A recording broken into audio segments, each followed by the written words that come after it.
In today's video, I'm going to teach you how to change invoice currency in Xero. This is really helpful if you're working with overseas customers or suppliers and you want your invoices to match the currency they use. I'll walk you through it slowly so you can follow along in your own Xero account. First, log into Xero and head to the main dashboard. Look towards the top of the screen for the menu and click on Sales. This is where Xero keeps everything related to money coming into your business, like quotes, invoices, and credit notes. Once you're on the sales screen, find and click on Invoices. This will open a list of all your invoices, including drafts, awaiting approval, and paid ones. From here, you can either create a brand new invoice or adjust an existing one, depending on what you need. Let's start with creating a new invoice. On the Invoices page, click on New Invoice.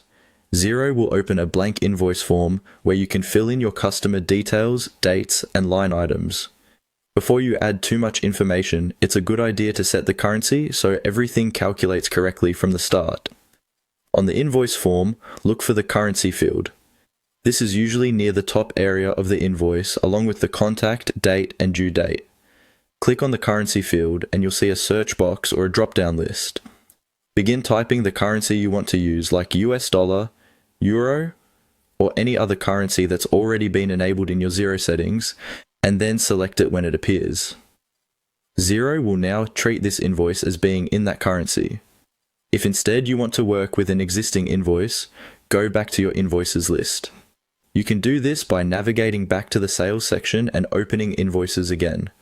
Once you're there, choose the invoice you want to adjust by clicking on it to open the details.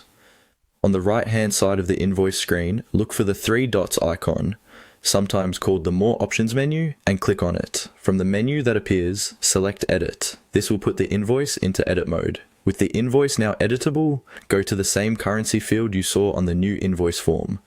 There you can review or, if allowed for that invoice status, adjust the currency as needed, making sure it matches your customer's requirements before saving or approving.